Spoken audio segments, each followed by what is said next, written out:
The Mountaineer Beekeepers Association is holding a class to teach people the importance of honeybees and how to manage your bees.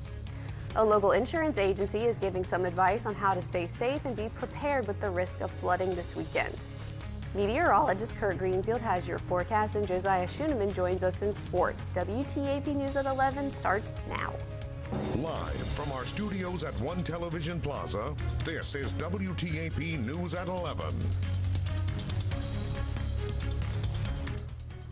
There are some new changes with Parkersburg City Council. Good evening and thank you for joining us. I'm Phyllis Smith. Parkersburg City Council has passed a budget revision that will now allow council chambers to be completely handicap accessible.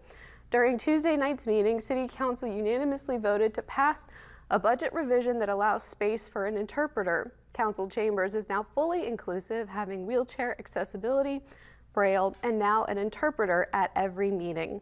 One woman in the deaf community talked about what this means to her. It makes me feel really wonderful because not only am I able to understand everything now, it also gives the opportunity to other deaf people to come to those meetings and be involved in it as well. Because I don't think a lot of deaf people in the deaf community know about city council meetings or what's going on or how it's ran or anything like that. So I'm grateful for that. You can read more about this story on WTAP.com. Turning to the weather, meteorologist Kurt Greenfield joins us now with a first look at your first alert forecast. Kirk? Well, we've been holding right around the freezing mark for much of the evening, but recently we've dropped into the 20s and we have plenty of those scattered about the region. When we take a look at the Marietta Skycam, the Jan Dills Marietta Skycam atop the Lafayette Hotel, 29 degrees, but it feels like 20. The wind's out of the west at 10 miles per hour, producing that wind chill. The relative humidity is 61%. When we take a look at our headlines, well, drier and windy tonight. It'll be a quiet Friday, however, for Valentine's Day. Heavy rains, though, are expected this weekend, and that's really what we've got to watch because of the potential for some flooding. So our evening planner says as we get past midnight, partly cloudy skies will dissolve to mostly clear conditions, and we're going to drop down to the 20s as we go overnight. Now, we'll take a look at the rest of the forecast when I return in just a few minutes. Back to you. Thank you, Kirk. With the risk of flooding this weekend, a local insurance agency is giving some advice on how to stay safe and be prepared. Brian Fitzer, the owner of Intrastate Insurance Agency, recommends that families should build an emergency kit and have a communication plan. For people that live in a flood-prone area, Fitzer says people should also get as many items off the floors as possible in case there is flooding that gets into the house. He also recommends that people take before and after pictures of their homes in case they are damaged by floods. Obviously, we want to get everything off high ground that could be in danger and where the water could get into. If you have sandbags, anything like that to put in front of doorways to keep the water from coming in, we want to take every step we can. I also encourage people, especially if you have flood insurance, make sure you have an inventory of your items, pictures before any flooding occurs is good to have, and then make sure we take any pictures afterwards if flooding does get into the house and occurs.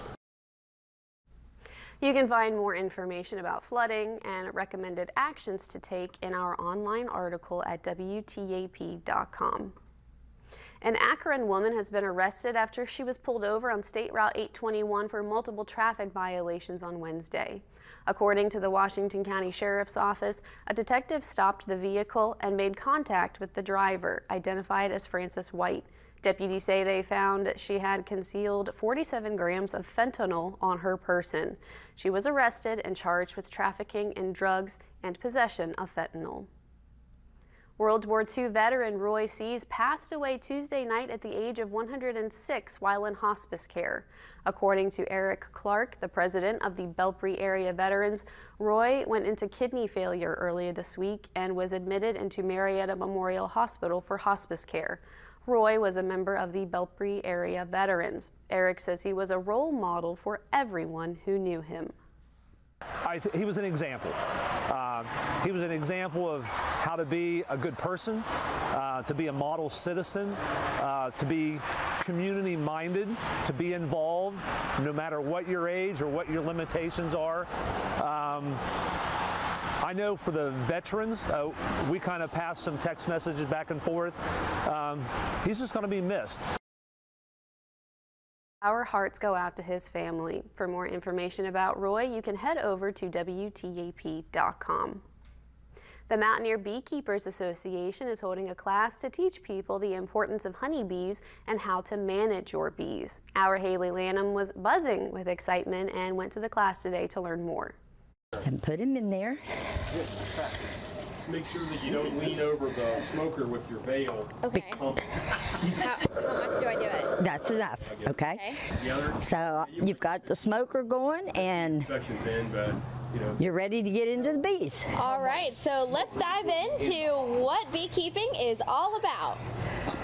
Scott Matheny was inspired by his grandfather when he was a child after he heard a story of him catching a swarm of bees. Matheny knew then that he wanted to become a beekeeper.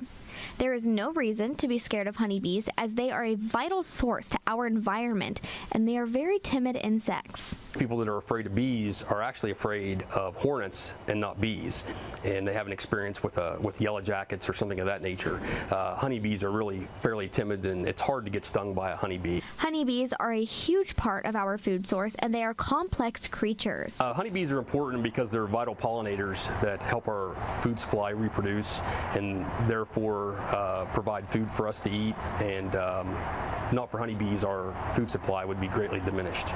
The Mountaineer Beekeepers Association is holding a class about what to do as a beekeeper and what you need to know.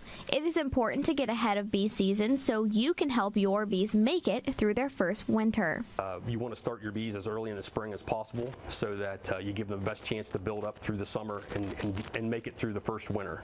And so the timing of the class allows you to order your bees and make decisions on what type of equipment you're going to use and have all that ready first thing when the flowers start to bloom. To keep up with beekeeping and the events happening, visit our website to learn more. In Waverly, I'm Haley Lanham with WTAP News. This is Home. Students at Vienna Elementary School got a special visitor today. Andy Armadillo, the mascot for Texas Roadhouse, showed up to the school today to read a story to the kindergarten and first graders.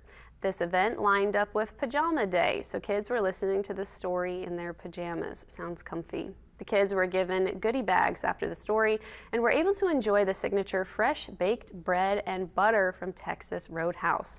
Lakin Skinner, the local store marketer with Parkersburg Texas Roadhouse, said they love to interact with the kids and staff at the schools they visit. We love interacting with the children. We love interacting with the staff. It's a pleasure for the schools to let us in and be able to give back to the children and get to read to the children, get to see all their faces whenever they see Andy's Armadillo. And they love the fresh baked bread. No one ever turns down fresh baked bread from Texas Roadhouse ever. Sounds delicious. Skinner said they hope to do more appearances like this in the future. Today on the good side, a Wisconsin basketball team has their opponents seeing double. That's because the program has 3 sets of twins playing together. Mike Jaquise talks to them about what it's like to be teammates on and off the court. And how special that they all landed on the same team as their sister. Yeah. That's pretty cool. Yep, each Cardinal team, varsity, JV1 and JV2, each have their own set of twins.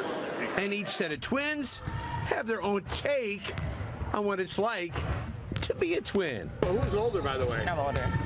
By how much? 16 minutes. 16 minutes? Yeah, 16. Is she rubbing in all the time that she's older? All the time? Yeah. And who's older? Me. How many minutes? 2. 2 minutes, it? Who's older?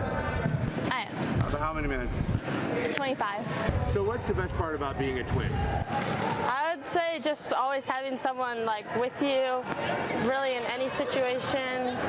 Kind of just always have someone, never like really alone. Yeah, never get bored. It's just like having a best friend with you all the time. So. And you guys never fight, apparently. Right? We're getting better. It's good because you always have like someone to talk to, but it's like bad because there's like constant like fights or arguments over like little things. So We fight a lot, but like it's still good to have a twin. Like, and we match every day, so like people don't know our names. Like they might know the two names, but they don't know us apart at all. Double the clothes. Best part about being a twin, besides double the clothes. You get your own best friend. Well, regardless if you fight with your sister or share clothes with your twin, having her on the same team, well, that's pretty awesome as well. We connect. Oh yeah, we connect. We are able to compete a lot at practice because we're pretty much like the same person. Like we're at the same skill level, so it's always nice that we have someone to compete against. good energy, motivation. Like if someone messed up, let them know it's okay and stuff like that. Just positive vibes. And with those positive vibes and everything else those three sets of twins bring each day to the Cardinals, they're on the right path to building a legacy. Still ahead, Democrats in Congress are trying to create a new Office of Gun Violence Prevention. That story is next at 11.